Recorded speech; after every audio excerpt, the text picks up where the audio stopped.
Sabi ng mga hinayupa, whereas Republic Act 10175, otherwise known as the Cybercrime Prevention, was enacted to address the misuse, abuse, and exploitation of information and communication technology and to combat content-related offenses such as the deliberate spread of false and malicious information that causes harm to individual and the public.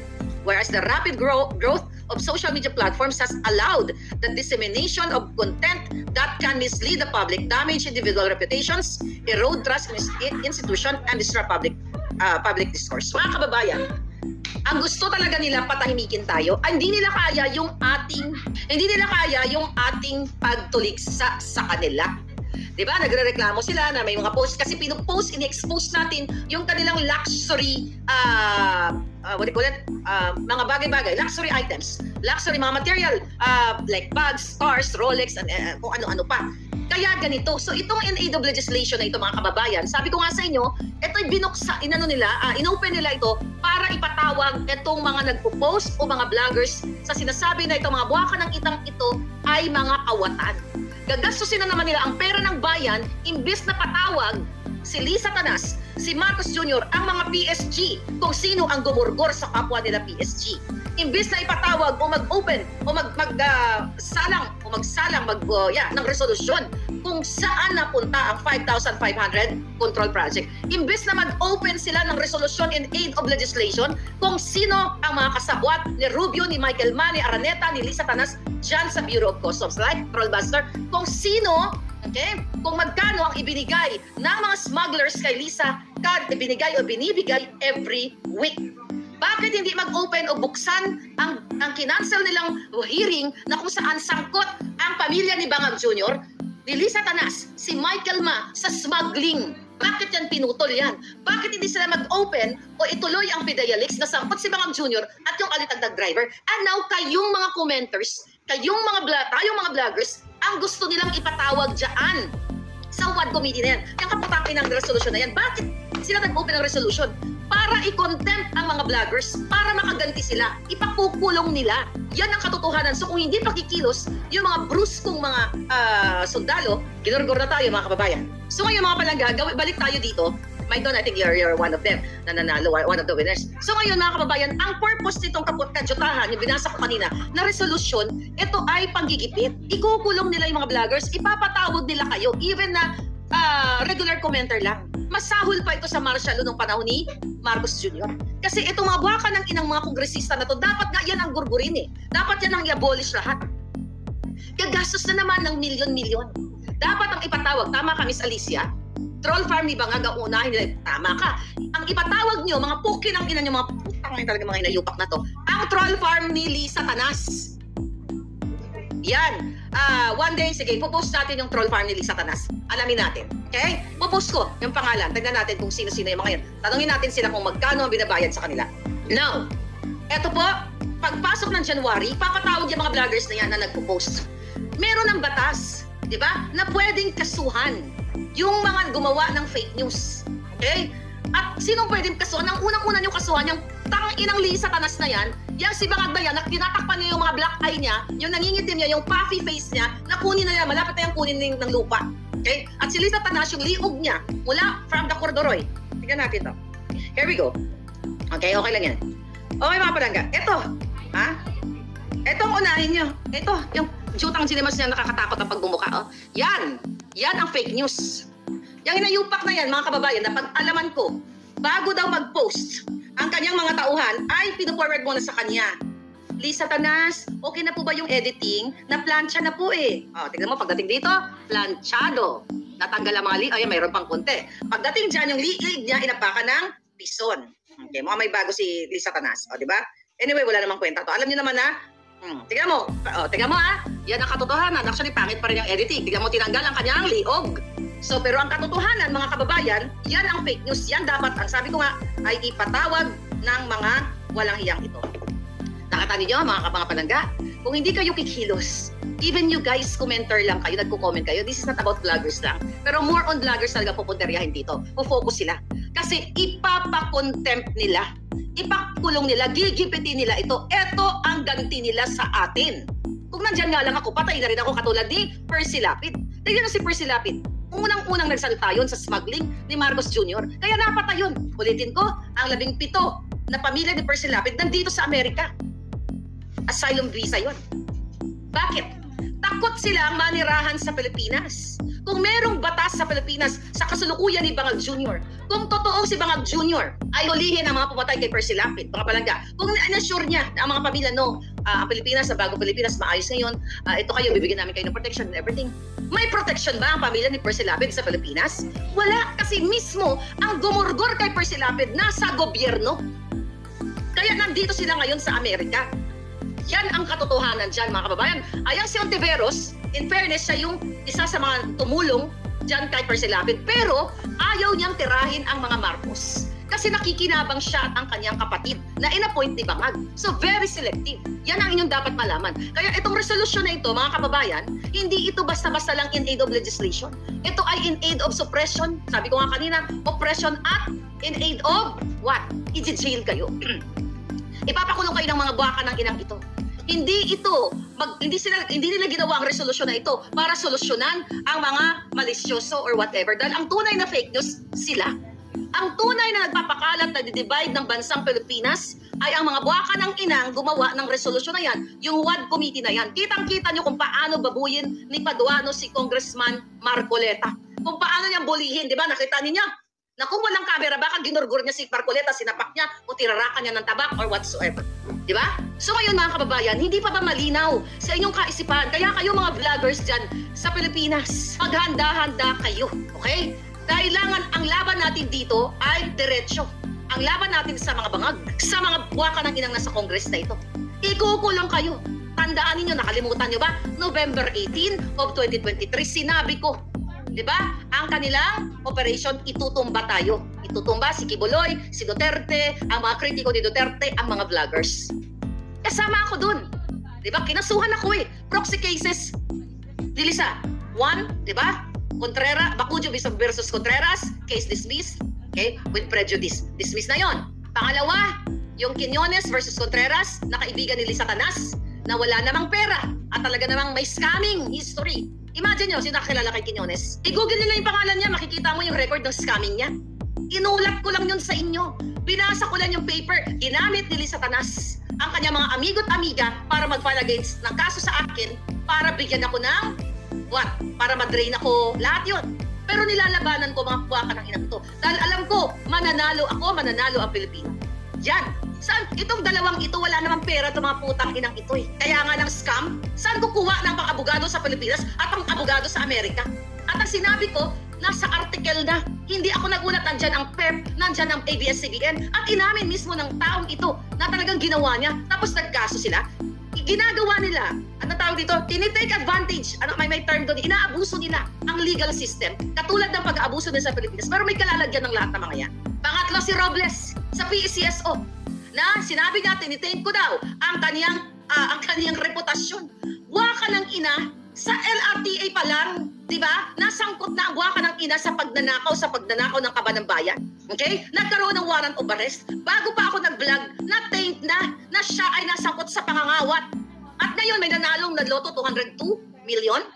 Hindi maimbestigahan ng waka ng inang Wadcom ng Senado kung sino itong pinanalo ni Robles at ni Lisa Tanas. Yan ang nagkaso sa third si Elizalde ko. Na-taint ko daw ang huwarang imahe ng Congress. Kasama yan sa reklamo. Sinisira ko daw, mga kababayan, ang magandang reputasyon ng Philippine Congress at ang kapal ng mukha ng mga buwaka ng inang ito. Nakita niyo? Ako ang una nilang sinampulan at ito'y pakgawa lahat ni Lisa Tanas ito. At kayo dyan sa Pilipinas, yun din ang gagawin nila. Again, gusto ko lang po malaman ninyo, 4 cases at dyan sa Pilipinas, may mga kaso din pinala sa akin, sa Bicol. For sure si Elizalde ko yan. Okay? O, isa pa, yung isa, I think si Quiñones, nag-file din yan. Nag-file din siya ng kaso. Yan ay mga proxy cases ng putang inang Marcos Jr. ni Lisa Tanas na kidnapper, pero hindi nila ako makasuhan na sinasabi ko na ikaw, Lisa Marcos, kidnapper ka.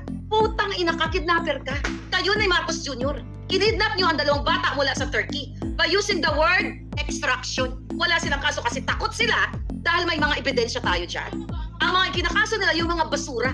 mga basurang mga kaso kasi takot silang makaray-karay si Marcos Jr. at si Risa Tanas. Yung tinakot nila ako, nakakasuhan nila ako dahil pinalabas ko ang video na kung saan si Marcos ay sumisingot at meron tayong hawak na authenticated forensic authentication dito sa Amerika. July pa yun, hindi tayo kinakasuhan. Okay? Yan, ang smuggling, nakusa ko sa kanila, hindi. Kasi takot silang makara. Yung pag-addict ni Marcos yun, ayaw nila. So gagawa sila ng mga nakahanap sila ng mga proxy nila para kasuhan ako, para, uubusin daw nila yung pera ko. Para naman may mauubos sila sa pera ko, wala naman akong pera. Di ba, mga palangga? Ngayon, ang ginagawa ngayon balik tayo dito sa Congress na ito. 202, okay? 202 million na panalo. Yeah, was it? 202 million? Yung 433 winners, hindi pa na-imbestigahan. Wala na, kawawa kayo. Ako nilalabanan ko hanggang sa huling patak ng dugo ko. Hanggat hindi pumapantay ang paa ni Lisa at ni Bangag, hindi ako uurong sa mga buwaka ng inang ito. Sabi nga, you only live once. Akala nyo, mga kababayan, akala nyo hindi kayo sasantuhin kahit ngayon kaibigan niya kayo. Wala pong itong pinagkaiba sa, ulitin natin dahil Rizal Day na, bukas lang sa inyo. Sa ginawa kayo si Rizal, sa ginawa kay Diego at Gabriela Silang, sa ginawa kay Andres Bonifacio, lahat ng mga natin, lahat ng ating mga bayani. Wala pong pinagkaiba ang ginagawa ko, ginagawa ninyo. Even you're not, hindi kayo vlogger. Okay? O kayo ay ordinaryong tao lang, o regular na nanonood, na kayo ay nakikipaglaban, part kayo nito kasi hindi naman tayo makikilala dito at masasamahan niyo ako kung ako lang mag-isa. But this is not about me, this is all about us. Excuse me. So yun mga kababayan. Patatahimikin kayo ng Congress. Ikukulong kayo. Itong mga kadyutahang mga resolusyon na ito, mga kababayan, talagang ang target nito, parusahan kayo, ipahiya kayo. Kayo ay kukontrolin kayo sa inyong mga pag-travel. Believe me, sa susunod, sa January, pag nag-open na itong mga kadyutahang investigasyon na ito, sunod-sunod na vlogger ang makukontempt dyan. O yung mga nag-post, ikukontempt kayo dyan. Kukulong kayo, baka magurgur pa kayo sa loob ng kulungan or whatsoever, mga kababayan. Dahil ito ay utos ni Lisa Marcos. Utos ito ni Bangag Jr. Itong mga inayupak na to, mga kababayan, nakita nyo ang inyong gobyerno ngayon? Hindi kayo tumulag sa South Korea. 2 days ago na impeach ang kanilang presidenteng nasangkot saan? Nasangkot sa, I think yung pinaka-issue doon ay parang failed medical, yung pag-manage o yung approach sila sa medical reform. Isa yon. And then, lalo na pang pinaigting nung may nagregalo na isang pastor mula sa Amerika sa kanyang asawa, sa kanyang first lady ng isang luxury bag. Magkano lang yung luxury bag sa luxury bags ni Kimbo? Sa mga high-end na sasakyan ni Abante. Ang mga ninakaw ni Bangag Jr. Ang ghost employees dyan sa iba't ibang ahensya. Actually, yung nabanggit ko, hindi lang 3,000 ghost employees pag pinagsama-sama mo ang lahat ng ahensya. Baka nga 70% ng mga nagtatrabaho dyan sa mga ahensya ng gobyerno ay ghost employees. So may sweldo, unang-una na hindi qualified, nasa payroll lang, at ito ay, ghost. Gugurgurin kayo mga kababayan. Ayaw ni, iba nakinig naman sa inyo. Diba? Sabi ko nga, November of 2023, dakdak na ng dakdak si Maharlika na mag-ingat kayo, ganito, ganyan, gugurgurin kayo. Wala eh. Yung iba naman, ano ang sabi? Well, definitely, yung mga vlogger ni Bangag Jr., ay hindi yan ipapatawag. Hindi yan kakasuhan. Kasi protected yan. The reason why, may mga vloggers na kinakausap na binabayaran para bumaliktad. Believe me, mga kababayan. Kailan ba pumalpak si Maharlika dito? Kailan ako pumalpak sa information natin? Pumalpak ba ako nang nireveal ko to sa inyo?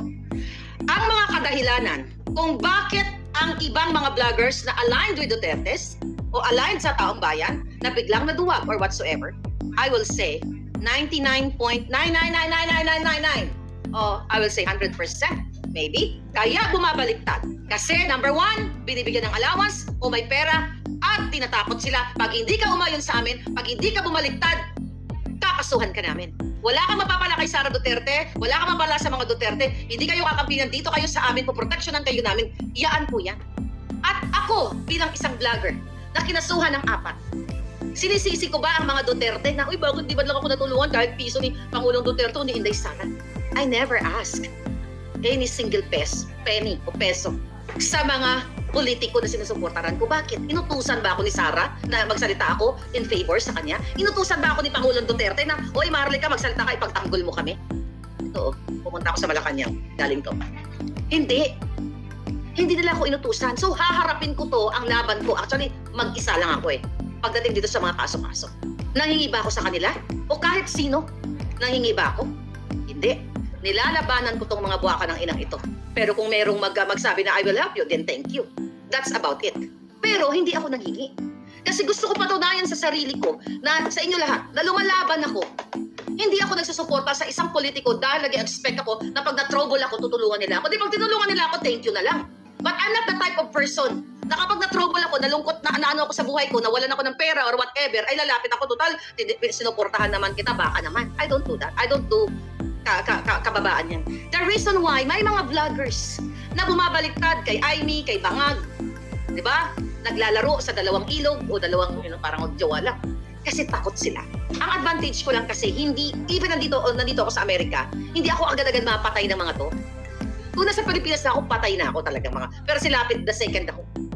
Kaya lang, ina-expose ko sa inyo na nag-hire ng assassin, si Lisa Tanas, kasama si Romualdez, si Babes Romualdez, according to my source, na pinacilitate niya ang visa nitong mga assassins na to, kasama si Robles, na magpatong sa ulo ko, kasama ko yun sa kaso, kaya I can say that. Kaya inuulit-ulit ko lang. Gusto nila akong pilayan. Gusto nila akong gurgurin matagal na. Sinabi yan ni Taning noong 2022 na may isang vlogger na tutumba. Sinabi rin na Taberna yan na makikipag-ugnayan sila sa Embahada ng Pilipinas para ma-extradite ako. Remember that? Sige nga, natatandaan nyo yung mga testamento ng mga buwaka ng inang ito? Kasi dahil sa in-expose natin, gusto nila ang tumahimik tayo. Ito nga ang ginawa kay Rizal. Binaril sa Bagong Bayan. Dahil sa La Solidaridad. Dahil sa No Limitang Here. Mayroon tayo niyan, mga palangga. Wala lang tayong El Filibusterismo. Isinulat ni Rizal sa libro ang mga pang-aapi ng mga pare, ng mga Espanyol. Idinaan niya sa panunulat para makalaya tayo, tayo yun. Nakalaya ba tayo sa kabila ng pagsusulat ni Rizal? Sa December 30, bukas dyan sa Pilipinas, mag-aano na naman kayo? Magseremonya na naman ang hindi putang Bangag. Alalahanin natin ng ating bayaning si Rizal sa pagbigay sa atin ng kalayaan. Putang ina, hindi tayo malaya. Ang mga karakter dito sa librong ito, nabubuhay sa panahon ngayon sa WAD Committee, sa Bangag na administrasyon.